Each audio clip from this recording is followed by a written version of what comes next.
My name is Song Zejing. My English name is Jane. I'm from BFSU and second year of this university, and my major is Japanese. Yes. Okay, so you study Japanese. Yeah. Okay, so you studied Japanese for 2 years or Yes. longer? I've just turned the second year, so mainly just 1 year. Okay, so it's a pretty recent thing for you. When it comes with between studying English, because I imagine you studied English for a long time. Yeah. When it comes to studying English, do you find that it has a lot of differences with Japanese, or do you find that one is more difficult than the other? I have to say that because as Chinese students, we began our English learning from a very young age, but English. But as it's a language compared with Japanese, I think that English is how to say Japanese. It's so easy when you when you learn it as a beginner, but it gets so hard when you go depths into that. But English, I think that is not so difficult as a whole language. So this is mainly the little bit comparison between these two languages. But I think that because I haven't go very deep into the Japanese, so I can tell that there will be a lot of differences between two languages. They're both languages, I think. Okay, so you think that Japanese starting out, at least starting out, Yeah. is kind of simple. Yeah, But speaking is fine. English, perhaps, in the long term, might prove to be overall the easier language. Yeah, maybe. I think that because I've seen the difficulty of language around the world, but the Chinese range really high because it's very hard to learn. But Yeah. English ranges maybe the bottom of it is very easy to learn language. I Right, think. right. And I find that which language is difficult for a person to learn will also depend on what their mother language is or what their native language is. Yeah, exactly. That's kind of a factor as well. From what I've heard, that Japanese may be easier for a Chinese student to learn, maybe. but not necessarily for someone who grew up speaking English or speaking Spanish or something of that nature. Okay, so as another question, do you find that there are any particular methods that you prove to be very useful when it comes to language learning, or do you find that there are any particularly difficult areas when it comes to learning English or to learning Japanese? Okay, so I think that as for the methods of learning language, because you can conclude that to four parts like listening, writing, reading, and speaking. So as for me, I think the speaking part is the one that I really like because I really enjoy the way that I talk with people. So I keep practicing talking to myself even when I'm free in a foreign language. So I get better in this field. So I think that if you want to speak fluent languages, maybe you have to practice more. Don't be afraid of making mistakes.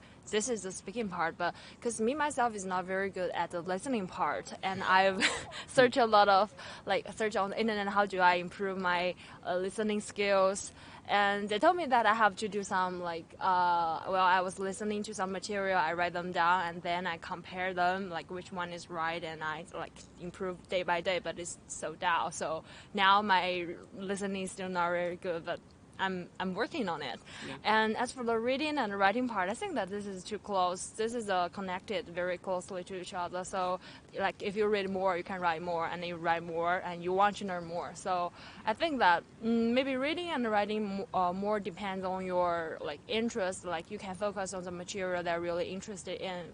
If you are interested in literature, you can read my major is Japanese. I can read some literature work in Japanese, and if you want to listen to some music or watch some movies, okay, just do that in a totally different language. I think that is probably the way that improve your language well, maintain the entertainment while you're learning it.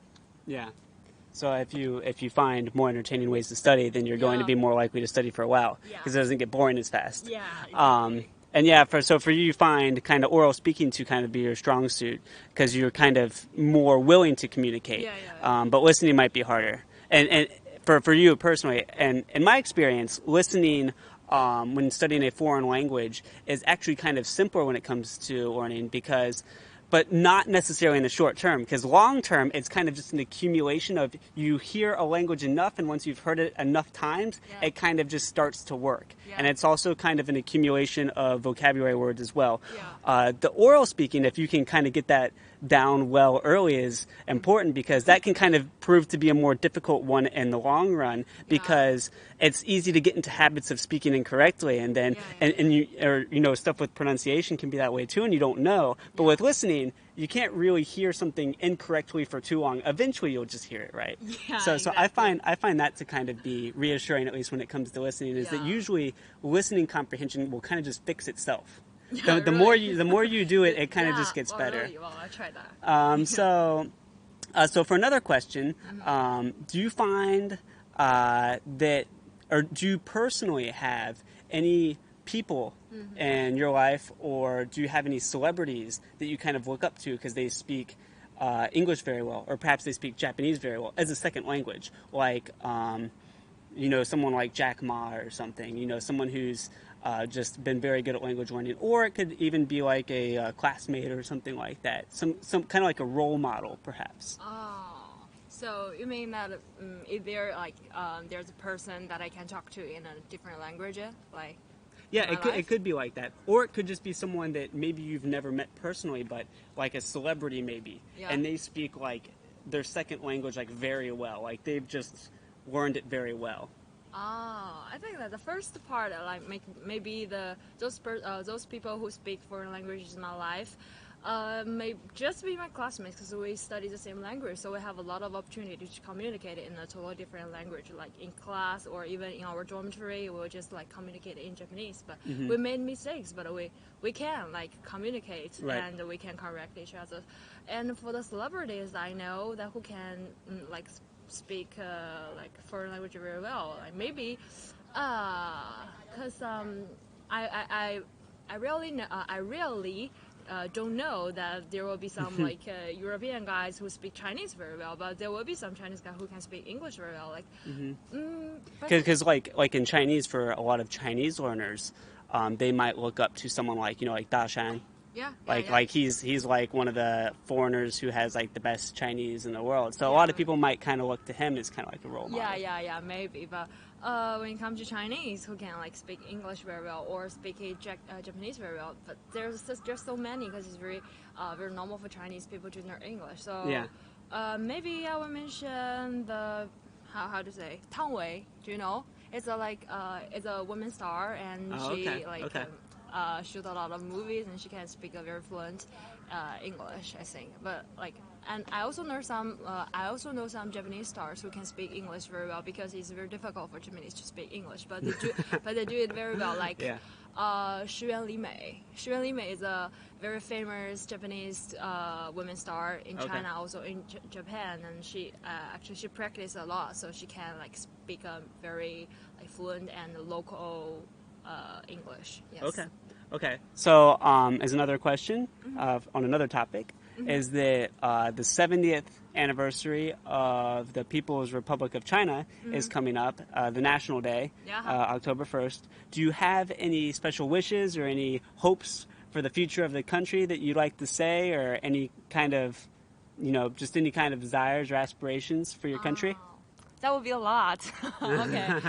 This is a huge topic for me, but you know, because I was speaking to my country, I think that I'll go officially, but because I want to say something like based on my experience, because this summer vacation I went to Japan, and I kind of like use my NNS and some SNS apps more often, and I discovered that there will be some things that I don't know when I was just in China and don't do any like connection with the foreign people, foreign world. So when I was in a totally different environment, I found that there will be some like negative comments on China, and also on a lot of diplomatic things we do. Like there will be some very negative comments on the Twitter or Facebook or everything. So I think that this is a normal occasion for a country which has been developing. And I asked a lot of foreign friends what they what's their impression about China, and they think that yes, we have some problem, and we have some areas that it is not so developed, but they confess that yes, we are developing, and we are developing on a very high speed. So I have such a high expectation that we will grow stronger and stronger, and we will have a very brilliant prospect of the future. So I do want to like contribute my part to my country as a like or foreign language learner, or just a civilian of this country. I really want to like, the only thing I can do is just study harder and to like improve myself and be more capable of a lot of things, so that I can suit the country's needs and contribute my part. So I do hope that in the future, I am not hoping that there will be fewer negative comments on us, but I do believe that we'll be strong enough to deal with all those like bad things happening to us, and I will be part of the power of the country. Yeah. Okay, cool. So, so as a final thing, we have an app that we've been working on developing, and it's for learning English. It's slightly different than some other English learning apps, though. It's kind of goes mainly by the method of watching videos to study. So you can try it out. They'll show you. They'll show you how it works. Yeah. And yeah, if you have any feedback, or you think that there's anything that's good about it, or anything that could be better about it, then just tell us. Okay, so 第一遍没有字幕，第二遍有字幕。点字幕的话会有一些解释。如果说这个解释你觉得好像很难理解，你可以点这里。